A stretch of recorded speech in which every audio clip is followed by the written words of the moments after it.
Meus irmãos, a paz do Senhor. Meus queridos, vamos à nossa leitura bíblica desse sábado, nossa última leitura dessa lição que será aplicada amanhã. A lição de número 5, que traz por título Fruto do Espírito, o Eu crucificado. Correto?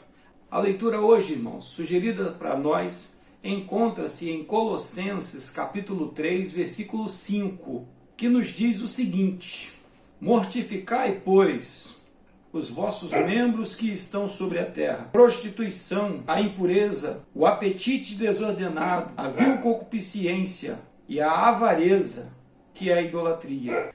Pois bem, irmãos, o título de nossa leitura: a carne deve ser subjugada pelo Espírito Santo.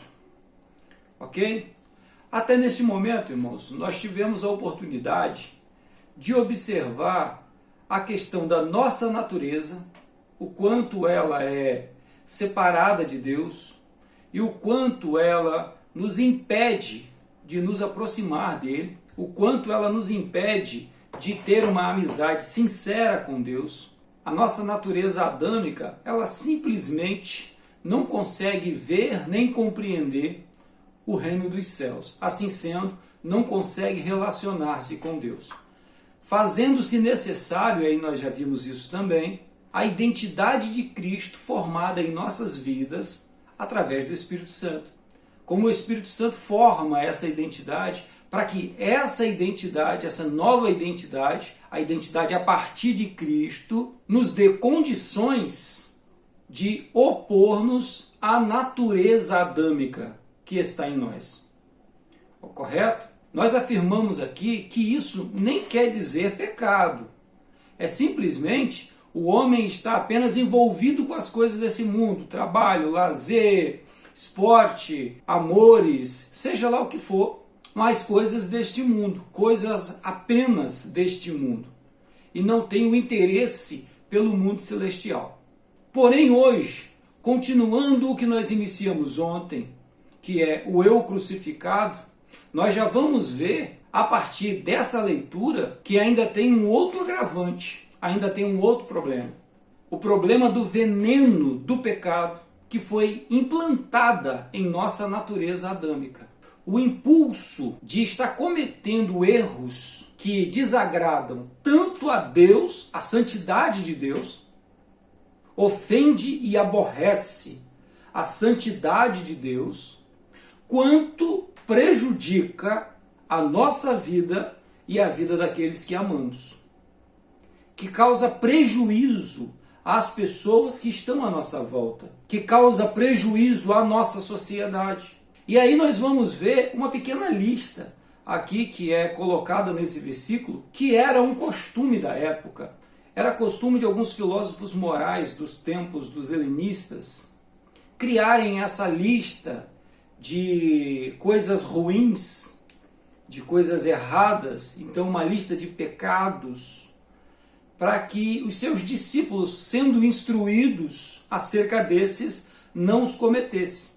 A nossa escola dominical tem a mesma pedagogia quando ela trata com o departamento infantil. A ideia de transmitir o conhecimento dos 10 mandamentos. Aquilo é uma lista que, sendo bem usada, vai ali já enumerar alguns pecados. Já vai apontar alguns pecados que nós devemos evitar. Qual o problema disso? Tem um lado bom, que é o lado que a gente já identifica, né, esses pecados. Mas qual é o problema disso? O problema é que nós acabamos deixando outros de fora e acabamos crescendo na ideia, no pensamento, de que aqueles pecados que nós ouvimos falar, que nós conhecemos através dos 10 mandamentos, através das listas chamadas morais, que foram passados para nós na infância, aqueles a gente deve levar muito a sério. Mas outros pecados a gente não dá tanta importância assim. Quando na verdade pecado a gente já sabe que não tem tamanho, pecado a gente já sabe que todos eles nos levam para o mesmo lugar, que é para longe da presença de Deus. E sendo ele qual for, precisa ser evitado. A ideia é boa, a ideia da lista, mas ela é curta, ela é pequena. Deveria ser colocado muito mais questões nesse ponto. E ainda tem um outro agravante, que depende também de quem está fazendo essa lista. Então é complicado esse negócio de estar listando o pecado. A verdade é que nós temos que ficar com a palavra de Deus. E aqui, irmãos, já é suficiente para observarmos o quanto é grave o cometimento de tais crimes, de tais pecados, pelo dano que eles causam em nossas vidas. Algumas famílias não conseguem se reerguer após um adultério.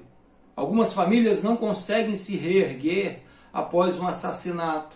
Simplesmente as vidas são devastadas, são destruídas por causa desses crimes. Percebam que até agora nós ainda não havíamos falado sobre o pecado, sobre a natureza completa do pecado. O quanto que esse fruto produzido por essa carne separada de Deus, que é a nossa natureza adâmica, o quanto os frutos produzidos por essa natureza separada, divorciada de Deus, produzem que são danosos, que são prejudiciais, que destrói o tecido social, que atrapalha a convivência, que destrói amizades, que destrói famílias. E esses são crimes que afrontam diretamente a santidade de Deus. O pecado, ele é o pior câncer que existe no planeta. O pecado é o pior vírus que já veio sobre a vida humana, porque ele descaracteriza completamente esse ser criado à imagem e semelhança de Deus e o transforma em algo que não é natural, não é para o nosso mundo. O nosso mundo não foi feito para conviver com o pecado. O nosso mundo não foi feito para viver sobre a égide do pecado, sobre a lei do pecado. O nosso mundo não foi criado, o sistema onde nós vivemos, onde nós habitamos, não suporta o pecado. O pecado está destruindo tanto a nossa vida quanto o mundo em que vivemos. A natureza que foi criada para nós. Todo o sistema planetário está sofrendo por causa do pecado. O que causa, por exemplo, o aquecimento global? A avareza. Essa necessidade sobre lucro, lucro, lucro e mais lucro. O que causa, irmãos, a devastação de toda a face do planeta? Simplesmente o desejo insaciável de riquezas, de conseguir posses, de conseguir propriedades, e em nome disso se destrói, em nome disso se mata. Ainda hoje no nosso país, o assassinato por causa de terra é coisa comum em determinados lugares do nosso país. Ainda se tira vidas, ainda se destrói famílias. De vez em quando nós ouvimos falar em chacinas de famílias inteiras por causa de terra. Qual a razão disso? Por que isso?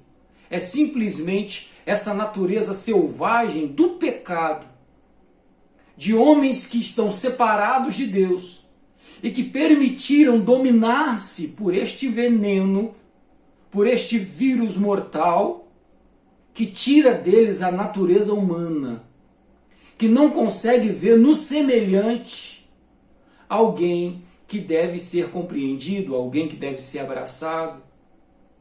Como é possível alguém passar do lado de alguém sentado, de um ser humano, jogado sobre uma calçada?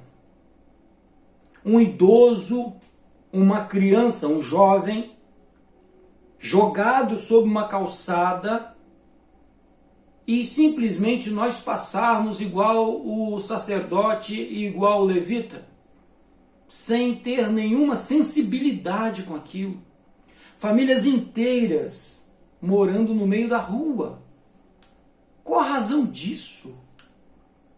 Por que isso? Como que nós toleramos isso em nossa sociedade? Como que nós toleramos isso de nossos irmãos, semelhantes nossos? Como que isso é possível, irmãos? Simplesmente é porque a natureza do homem foi dominada pelo vírus do pecado. E essa natureza adâmica, além de estar separada de Deus, agora está subjugada pelo pecado. Então o apóstolo está certo quando ele diz que nós devemos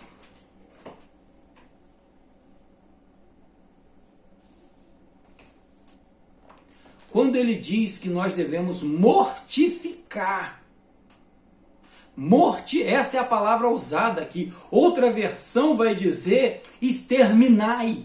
Exterminai, pois, as vossas inclinações carnais. Essa versão que nós usamos muito, ela diz da seguinte maneira: mortificai, pois, os vossos membros que estão sobre a terra. Está um pouquinho diferente, mas essa outra ela é mais interessante. Exterminai, pois, as vossas inclinações carnais. E aí ele enumera a lista, dizendo a prostituição, a impureza, a paixão, a vil concupiscência, a avareza, que é a idolatria, o amor ao dinheiro, o amor ao lucro, o amor a tudo aquilo que é meramente acumulativo deste mundo.